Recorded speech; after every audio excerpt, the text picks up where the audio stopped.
आगे जाके अगले नियम जब आएंगे तो आपको ठीक से समझ आएंगे। फॉर एग्जाम्पल वैक्सीनेशन की बात करते हैं कि हमें कई बार आर्गूमेंट करते हैं कि डॉक्टर्स की वैक्सीनेशन आ गया तो देखिए इंसानियत की कितनी सारी बीमारियां कम हो गई। फॉर एग्जाम्पल पोलियो पहले कितना वाइड स्प्रेड था, अब बिल्कुल ना के बराबर है। लेकिन मैं आपको यहां पे दिखाऊंगा, देखिए जरा कि कोई भी वायरल और बैक्टीरियल बीमारी आती है दुनिया में तो 1950 हर 1 लाख में 40 लोग मरते थे।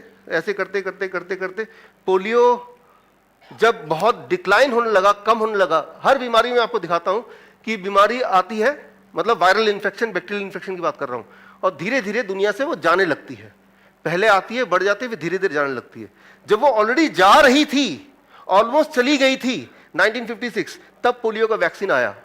वो तो वैसे भी जा रही थी, तो अब ये एसोसिएट हो गया कि पोलियो के वैक्सीन की वजह से polio is gone from the world. और एग्जांपल देखता हूं, आपके दिमाग में सवाल आएंगे, कीप ऑन राइटिंग, राइट? आपके दिमाग में आर्गुमेंट आएंगे इसके against, keep on writing. I will give you opportunity to ask me and have an argument और डिस्कशन। मीजल्स की बात करें तो देखिए 1960 और 70 के बीच में इसकी वैक्सीन आई, लेकिन वैक्सीन तब आई जब ये ऑलरेडी अपने आप ही कम होती जा रही। एक टाइम आता जब वो वैनिश हो जाती, वैनिश होने से जस्ट पहले वैक्सीन आया, सारा क्रेडिट जो है वैक्सीन ने ले लिया।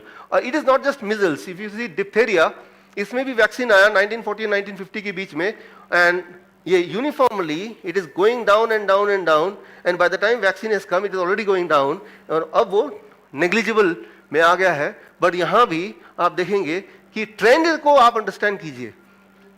कफ, whooping cough, again the vaccine came around this time, ज्यादातर वैक्सीन इस टाइम भी आए हैं, लेकिन तब भी वो ऑलरेडी डिक्लाइन पे थे।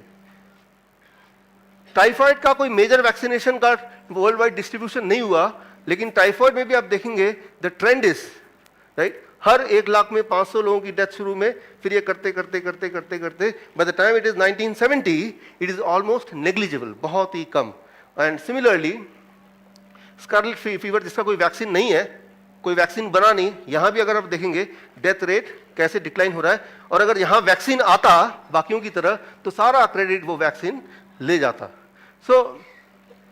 अगर आप ये सोचते हैं कि ये दवा की वजह से मैं जिंदा हूं, या दवा नहीं होती तो मैं जिंदा नहीं रहता, या अच्छी तरह जिंदा नहीं रहता, तो वो एक भ्रम है, वो एक साइकोलॉजी है। उसको मैं धीरे धीरे करके अपने अगले रूल में आपको धीरे धीरे I will try to make you understand.